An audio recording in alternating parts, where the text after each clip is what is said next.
Hi, it's Tim Hagen from Progress Coaching, and welcome to another episode of Coaching Conversations. And I wanted to make you aware of something very cool that we're doing on a subscription basis, and we'll put a link in each one of our episodes. But every Wednesday, we're going to be doing what we call an audio podcast workshop. That workshop will be roughly about 14 to maybe 20 minutes per episode, with each month having a theme from a coaching model, using feedback strategically, to coaching self-awareness, and so on. So if you could look in the body or in the content description of each episode, and you will see a link where you can join this subscription. These are literally 4 workshops every month teaching specific strategies to address a particular area of workplace coaching as it relates, again, to things like awareness, motivation, teamwork, and what have you. Here's the cool thing. It's only $10 per month, and each month you will get a handout that we will follow along with. So we also give you a tool for you to take notes as we go through each episode. We hope you'll check it out. When we think about coaching and we think about communication, I want to introduce, which is certainly not a new or novel concept, but something called conversational excellence. Now, I share this concept knowing we never really perfect it. We can get better at it. And I give you a fundamental example. How often when we're talking to people, are we or the other person we're speaking to thinking about what they want to say while they're talking or you're talking? Don't we do it all the time? I know I do. So conversational excellence is the pursuit and execution of productively and thoughtfully having conversations to listen, understand, empathize, cooperate, and avoid disruptive, interruptive reaction with judgment. So think about that. Let me give you a couple key words. Thoughtful, listening to understand, empathize, avoid disruptive or interruptive reaction with judgment. Now, as you heard me go over that again, were you thinking to yourself, where you do it well, where you potentially need to improve? Don't we all need to improve? And don't we all make judgments and label and assume what other people are like? Let me give you an example. I was at a client site about 2 months ago, and I was talking to a number of employees that were going through a program that we teach called Conversational Excellence. And part of having that training and part of having those coaching sessions, which is really getting them to look at the opportunity to listen, to look at other people's perspectives. Now, this is not a new concept, but certainly there's always been this discord between employees and management because there's a lack of conversation, which leads to a lack of perspective. Let me give you this example.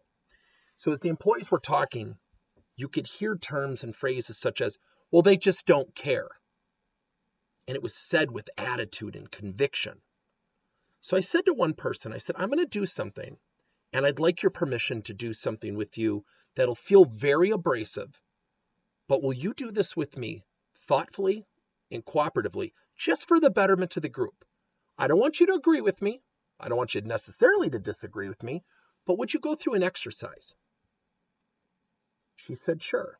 I said, so I'm going to ask you a question. And then what I want you to do is I want you to leave the room. And I want you to come back in 3 minutes. And I said, I'm not scolding you, but I just want you to do this. And I just want you to trust me just for about 5 minutes. She said, sure, no problem. Go ahead. I said, I'm going to ask you a question. And then I want you to leave the room. And when you leave the room, I want you to come in and thoughtfully respond to my question. She said, sure. I said, great. I said, how do you know that management doesn't care? Within 1 second, she was ready to start talking. I said, wait, you said you were going to be willing to leave, so I just want you to come back in 3 minutes. You can time it on your watch. Just come back in about 3-4 minutes. Then I want you to sit down, and I want you to thoughtfully respond to that question. So as she left, the other employees in the room, we just sat there, and they started asking me, what are you trying to accomplish? What are you doing? I said, well, you're going to see something in a second. She came in, she sat down, and I said, so let me ask you the question again. how do you know that management doesn't care? And the first words out of her mouth were, I guess I really don't know. I said, awesome. I said, now, I'm not saying you're not wrong because we really don't know the answer. I've never heard them say, which I don't think it would be a smart thing for them to say, but you have a perception that they don't care. She said, yeah. I said, now, when I asked you in the room before you left, what did you want to say? She said, I wanted to argue. I said, now, I went around to the whole workshop attendees and I said, let me ask you something. Why do you think she had a different answer when she came back? And someone said, well, I think she took her time. She had a moment to think. Someone brought up the word reflection. Someone said, well, I think she reflected. I think she really kind of took her time to respond. I said, so what does that teach us about conversations? And you could just see the light bulbs in the room go on. You could see people start to get it. What I did, which was certainly not brilliantly done, wasn't rocket science, but I got people, certainly one person, and then a group of people to observe a better form of the conversation. So as we got done, I looked at her and I said, first of all, can I give you some feedback? She said, sure. I said, I really applaud you for doing that. And you did it in front of a group. That shows great courage. I said, now,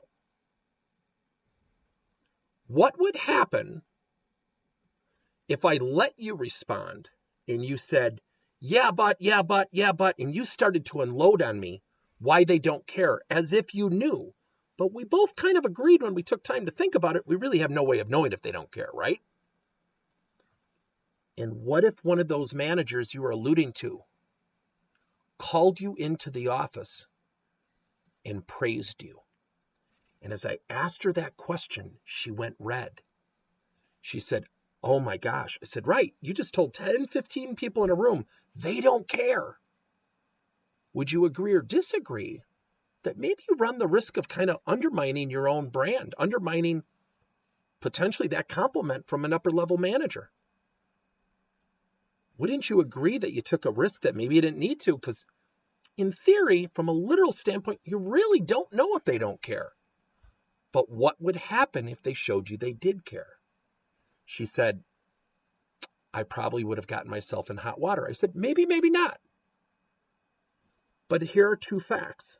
We both agreed, correct me if I'm wrong, we don't know if they don't care, right? She said, right. I said, so what I want you to think about is when we respond, do we know? Deal with the facts. And wouldn't you all agree as a collective group, we react behaviorally, emotionally? We kind of want to defend our turf and everybody starts nodding. And I said, therein lies the opportunity, guys. There's the opportunity where all of us have an opportunity to get better. That's what conversational excellence is all about. Thank you for listening to another episode of Coaching Conversations by Tim Hagen and Progress Coaching. Now, our company is always coming out with new and innovative solutions to help leaders coach their employees.